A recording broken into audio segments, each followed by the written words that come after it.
Okay. नमस्कार विद्यार्थी मित्रांनो, मापारीस क्लासेसच्या YouTube चॅनलवर आपलं स्वागत आहे. मागच्या व्हिडिओमध्ये आपण पाहिलं होतं सेकंड चॅप्टरचे थेरम्स तुम्हाला समजून सांगितले होते आणि सांगितलं होतं पहिला प्रश्न ही करायचा, पण त्यातले दोन एक्झाम्पल, त्यामध्ये 6 सब क्वेश्चन्स आहेत, त्यातले दोन एक्झाम्पल इथं सॉल्व्ह करून दाखवतो. जर कोणाला सोडवता आले नसतील तर त्यांनी समजून घ्या. ठीक आहे. मग काय दिलेलं आहे प्रश्नामध्ये आपल्याला दिले आयडेंटिफाय द रिझन आयडेंटिफाय करायचा. काय रिझन आहे, कशासाठी? Which of the following are Pythagoras triplet. खालच्या ज्या आहेत त्या पायथागोरस ट्रिपलेट आहेत का, हे आपल्याला काय करायचंय, यामध्ये आयडेंटिफाय करायचं. मग काय करणार आपण, दिलेले नंबर्स घेतले. मी तर पहिला घेतलाय, त्यातला सब क्वेश्चन मधला पहिला 3, 5 आणि 4.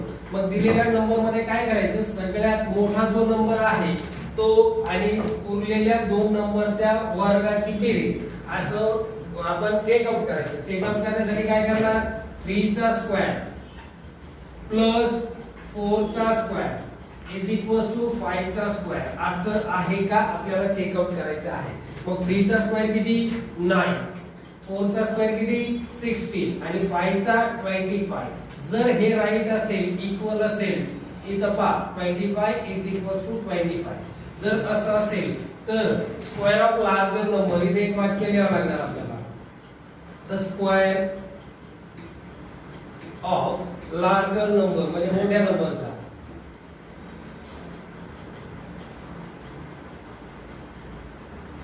Larger number is equal to the sum of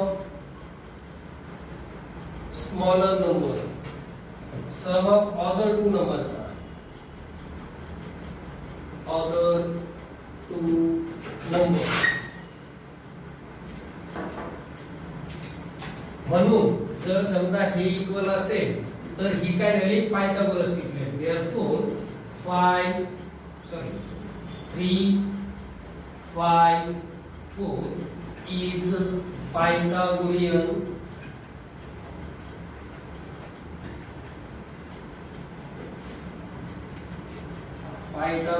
triplet. ठीक आहे. जर असं असेल तर, जर नसेल तर काय करणार, मग इथं सांगतो. या एक्झाम्पल मध्ये 5व्या क्रमांकाचे एक्झाम्पल आहे. या एक्झाम्पल मध्ये दिलेले नंबर जे तो स्मॉलर नंबरची स्क्वेअरची सम बिगर नंबरच्या स्क्वेअर एवढी आहे का चेकआउट करायचं. मग स्मॉलर नंबर म्हणजे 10 चा स्क्वेअर घ्यावा लागेल आपल्याला, 24 चा स्क्वेअर घ्यावा लागेल, इज इक्वल्स टू 27 चा स्क्वेअर आहे का, हे आपल्याला चेकआउट करायचं आहे. मग 10 चा स्क्वेअर किती आहे, 100, 24 चा स्क्वेअर 576 आणि 27 चा स्क्वेअर आहे 729. मग जर आता याची सम किती होईल, 676 नॉट इक्वल टू 729 नाहीये. मग ही पायथागोरस ट्रिपलेट होईल का, नाही. तेच आपल्याला खालच्या वाक्यामध्ये सेम वाक्य लिहायचं आहे. काय, the square of bigger square of larger number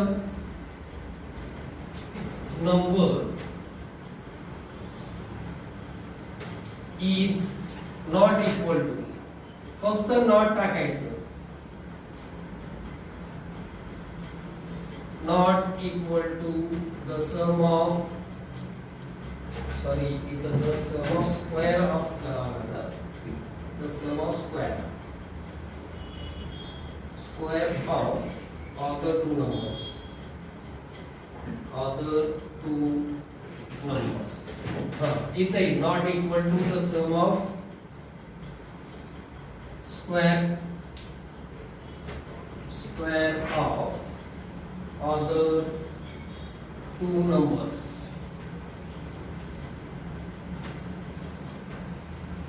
म्हणजेच काय होईल, therefore 10, 24, 27 is not Pythagorean triplet. ठीक आहे. अशा पद्धतीने आपल्याला पहिला प्रश्न करायचा. आता काय करू आपण, पुढचा प्रश्न. प्रश्न क्रमांक 2. प्रश्न क्रमांक 2 मध्ये आपल्याला काय दिलंय, एक फिगर दिली आहे आणि माहिती सांगितली आहे. काय सांगताय, अँगल MNP = 90 डिग्री. म्हणजे MNP नावाचा जो अँगल आहे हा 90 डिग्रीचा आहे. म्हणजे हा ट्रायंगल जो दिलेला आपल्याला तो कोणत्या टाइपचा आहे, राईट अँगल ट्रायंगल. मग त्यापुढे काय सांगताय, segment NQ perpendicular segment MP. NQ नावाची सेगमेंट परपेंडिक्युलर आहे MP वरती. म्हणजे साध्या सोप्या याच्यात हायपोटेन्युअस वर परपेंडिक्युलर दिलाय. म्हणजे या प्रश्नामध्ये आपल्याला जॉमेट्रिक मीन चा वापर करावा लागू शकतो. पुढे काय म्हणताय ते, MQ = 9. MQ चं माप दिलंय 9. त्यानंतर QP चं माप दिलंय 4 आणि काढायचे काय, NQ. बरोबर, जॉमेट्रिक मीनच आपल्याला या प्रश्नामध्ये वापरावं लागणार. मग दिलेली माहिती आधी घेऊन टाकू. इन ट्रायंगल, कोणत्या ट्रायंगल मध्ये, MNP नावाच्या ट्रायंगल मध्ये. कोणता अँगल आपल्याला दिलाय 90 डिग्रीचा, अँगल MNP = 90 डिग्री. काय आहे, गिवन मध्ये दिलंय आपल्याला. बरोबर, मग काय होणार, आता परपेंडिक्युलर पण दिलेलं, segment NQ perpendicular MP, NQ perpendicular MP वरती, segment NQ perpendicular segment MP given मध्ये दिलंय. मग असं असेल तर काय होईल, therefore by theorem of geometric mean,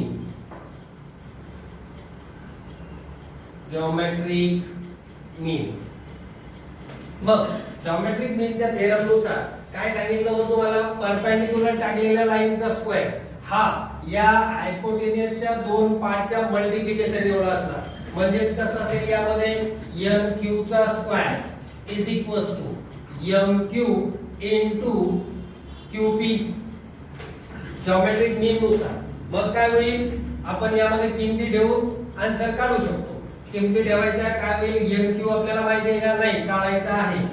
MQ चा स्क्वेअर = MQ किती दिलाय 9 आणि PQ किती आहे 4. मग इकडे मल्टिप्लिकेशन घेऊ, काय होईल, therefore NQ स्क्वेअर = 9 4 36. म्हणजेच NQ काय मिळेल आपल्याला, NQ = 6 taking square route.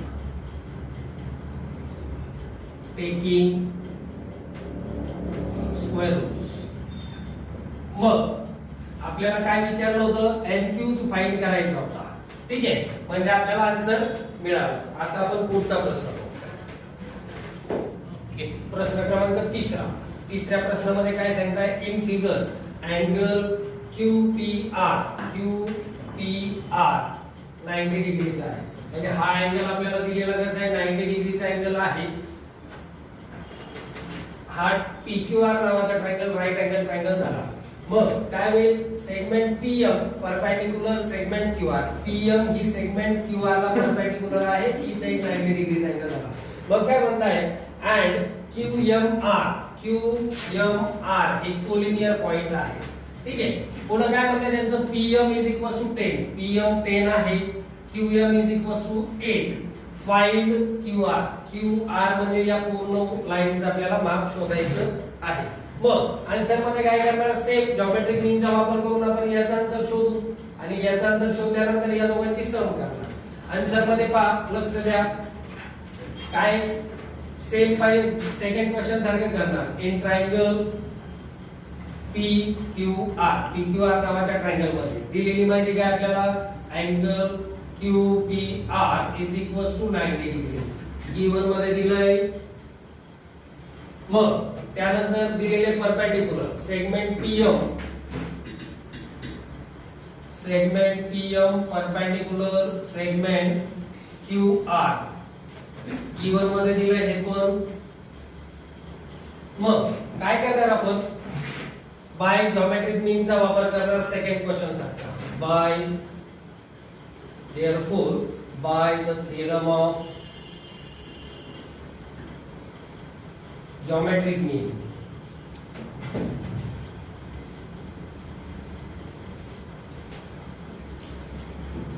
Geometric मीनच्या थेरम नुसार काय होईल, PM चा square is equals to QM into MR. मग किंमत ठेवू. काय किमती दिली आपल्याला? देअरफॉर PM चं माप दिलंय 10 आणि 10 चा स्क्वेअर इज इक्वल्स टू त्यानंतर काय दिलंय QM म्हणजे 8 into MR आपल्याला काढायची आहे. 10 चा स्क्वेअर किती होईल? 100 is equals to 8 into MR. म्हणजेच MR इज इक्वल्स टू काय मिळेल आपल्याला?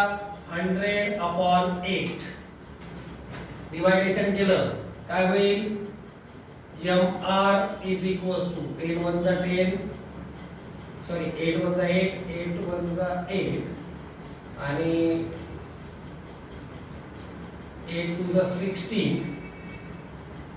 उरले पॉइंट देऊन 8 5 जा 20 8 5 जा 40. ओके आपल्याला MR चं माप मिळालं 12.5. ठीक आहे. मग आपण काय करणार आता QM आपल्याला काढायचंय QR आपल्याला काढायचंय तर काय होईल QM प्लस MR आपल्याला आता मिळाला म्हणजे काय होईल QR इज इक्वल्स टू काय QM प्लस MR आणि हे कशावरनं हे कॉलिनियर पॉइंट आपल्याला दिले Q collinear point M collinear point R. मग काय होईल QR is equals to 8 plus 12.5. Therefore, QR is equals to 20.5. QR आपल्याला काढायचं होतं आन्सर. चला आपण आता पुढचा प्रश्न पाहू. प्रश्न क्रमांक 14 पाहू आपण. प्रश्न क्रमांक 14 मध्ये काय सांगता येते?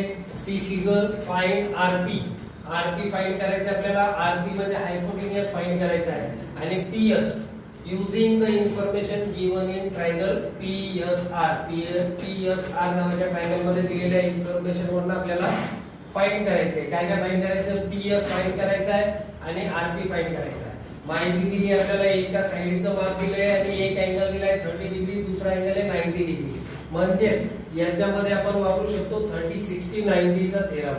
30 60 90 च्या कोणाचा प्रमेय जे आहे ते प्रमेय आपण यामध्ये वापरू शकतो. पहा कसं होईल. इन ट्रायंगल PSR नावाच्या ट्रायंगल मध्ये दिलेली माहिती काय कोणता angle PSR is equals to 90 degree दिलेला आहे आपल्याला आणि त्यानंतर अजून कोणता अँगल दिलाय? Angle SPR is equals to 30 degree. बरोबर का? हे दोन्ही आपल्याला गिवन मध्ये दिलंय. मग आता उरलेला अँगल किती असेल? देअरफॉर अँगल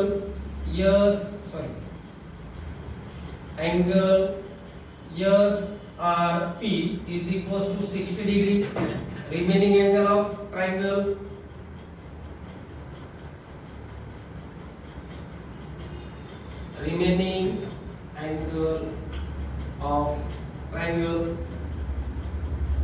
मग ट्रायंगलचा हा रिमेनिंग अँगल आहे म्हणजे ट्रायंगल PSR काय झाला 30 60 90 डिग्रीचा झाला. बरोबर. Therefore triangle PSR is 30 degree 60 degree आणि 90 डिग्री ट्रायंगल. बरोबर. मग काय होईल? By therefore by 30 degree 60 degree 90 degree angle theorem. मग या थेरम नुसार आपल्याला 30 डिग्रीची अपोजिट साइड दिली आहे त्याच्यावरून आपण काय करू शकतो? हायपोटेन्यूस काढू शकतो. म्हणजे कोणती साइड दिलेली आपल्याला? SR is equals to half hypotenuse काय आहे? RP.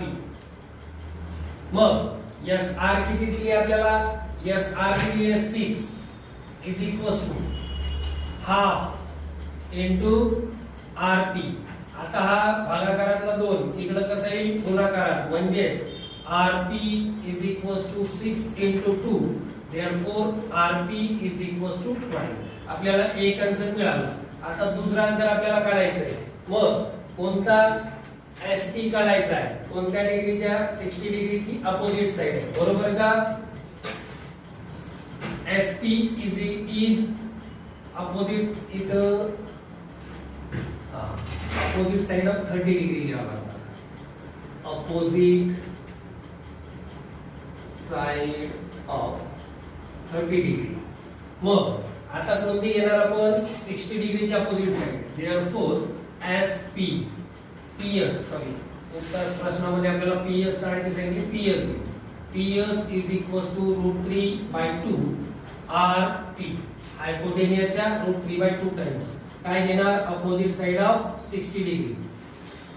Opposite side of 60 degree. मग 60 डिग्रीची अपोजिट साइड आहे म्हणून हायपोटेनियसच्या √3/2 टाइम्स. मग काय होईल? PS is equals to RP आपण आत्ताच काढलाय 12 √3/2 into 12 म्हणजेच काय होईल? PS is equals to 2 * 2 2 6 12 6√3. ठीक आहे, दोन्हीही आन्सर आपल्याला मिळाले. आता आपण पाहू या लेक्चरचा शेवटचा प्रश्न, 5वा प्रश्न पाहू. ठीक आहे, प्रश्न क्रमांक 5वा काय म्हटलेले आपल्याला? For finding AB and BC. AB आणि BC आपल्याला फाइंड करायचं आहे with the help of information. दिलेल्या इन्फॉर्मेशन मधनं given in the figure complete the following activity. Activity दिलाय आणि आपल्याला ही ऍक्टिव्हिटी कंप्लीट करायची आहे फिगर वर दिलेल्या माहितीनुसार. मग काय दिले आपल्याला ऍक्टिव्हिटी मध्ये? फिगर मध्ये दिले AB आणि BC इक्वल टू आहेत. म्हणजे इथं काय की गिवन मध्ये दिले ना. मग हे झालं गिवन. मग अँगल BAC नावाचा अँगल किती डिग्रीचा होईल? जर समजा या दोन लाईन इक्वल आहेत तर हा ट्रायंगल होतो आयसोसेलियस राईट अँगल ट्रायंगल. मग आयसोसेलियस राईट अँगल ट्रायंगल मध्ये 90 डिग्रीचा असेल तर दोन्ही सेम इक्वल मापाचे असतील. म्हणजे हा अँगल होणार 45 डिग्रीचा. 45 90 डिग्रीचा ट्रायंगल होतो. हा अँगल झाला 45 डिग्रीचा. मग काय होईल? AB is equals to BC is equals to 45 90 च्या थेरम नुसार काय होईल? इथं येईल 1/√2 टाइम्स ऑफ हायपोटेनियस.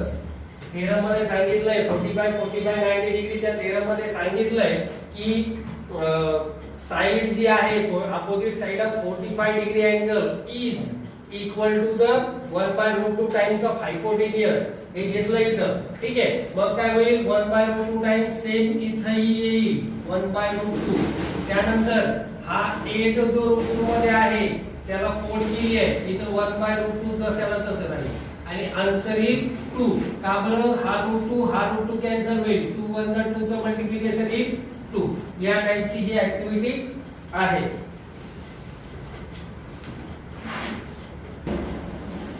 इथं या प्रॅक्टिस सेट मधले 2.1 मधले 5 प्रश्न झाले. पुढच्या व्हिडिओ मध्ये आपण 5 प्रश्न राहिलेले जे आहेत ते पाहू.